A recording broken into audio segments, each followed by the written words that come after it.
At Talbot Rice Gallery, we really look forward to Doors Open Day. Not only does it bring hundreds of people in to see our exhibitions, but it also gives us an opportunity to think about the magnificent building that we inhabit. As we're closed this year due to the 2020 pandemic and also owing to repairs to the roof of the gallery, we're not able to open our doors, and so we've made this video instead. We focus on some of the stories that surround us in this amazing historic setting, then take you inside to our remarkable gallery spaces and introduce our current exhibition, which is called Pine's Eye. The video was made in the context of us all working from home, and so it's very much a homespun production. So we hope you'll forgive us that, but nevertheless enjoy some of the stories that we share with you. The Old College designs were initiated in around 1775 by the architect Robert Adam, with construction starting in around 1789. Progress was halted by Adam's death and by the outbreak of the Napoleonic Wars.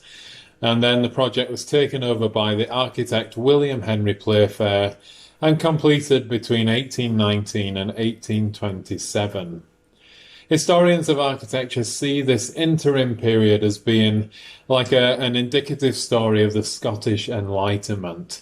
In Adam's original plans, this quadrangle would have been split by an additional wing of the building to accommodate a chapel and theological college. But in William Henry Playfair's designs, the Playfair Library became the centrepiece of the building, thus reflecting this transition from religious to secular society. As occupants of the quadrangle, we've learnt many of the different stories that this building carries.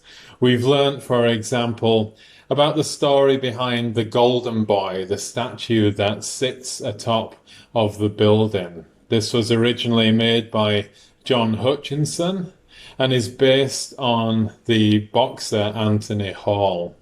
So this working class boxer who rose through the ranks has been elevated to this symbol of knowledge and learning. There's also a plaque within the quadrangle dedicated to James Miranda Barry, who is the first woman to have graduated from the University of Edinburgh and had this really prestigious career. The twist in this story comes or is indicated through the name here. James Miranda Barry had to assume the identity of a man throughout her life in order to graduate.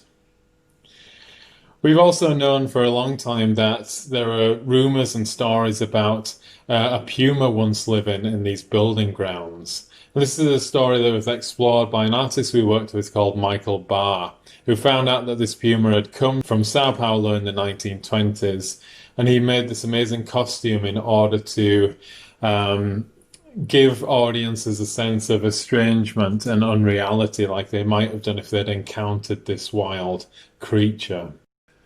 It's really important for us at the gallery to try and weave all these stories back into our exhibitions. And our exhibition spaces as well carry these particular histories.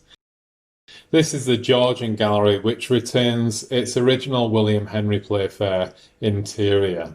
It's currently home to our current exhibition, which is called Pine's Eye. And as this once was the Natural History Museum for the University of Edinburgh, it's a fitting site for an exhibition that explores the relationship between people and animals. As you can see, it's a magnificent space, and it's great to think about how this space contributes to different art projects, how it brings this other character to them.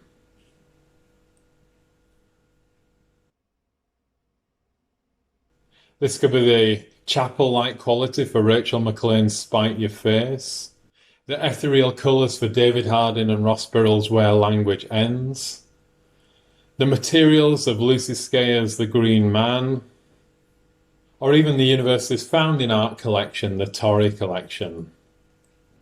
As an art gallery, we're really interested in exploring connections between us and this broader research community. So we more recently worked with the Hong Kong artist Samson Young, who explored some of the work done by university scientists to predict the sounds of virtual instruments. And Samson used that to great effect in this gallery space by imagining this gigantic trumpet or bugle and the kinds of sounds that it could make. Next to the Georgian Gallery, we have the White Gallery. This is a more typical white cube space, but it has this amazing high ceiling because this was originally designed to be a vaulted lecture theatre for the study of natural philosophy. But really, this gallery space and the Georgian Gallery provide or underwrite the identity of Talbot Rice Gallery. It's this amazing mix of history and contemporary practice that we really take a lot of our energy and inspiration from. How do these two things come into dialogue and exchange with one another? Our current exhibition is called Pine's Eye, and it takes its name from the story of Pinocchio.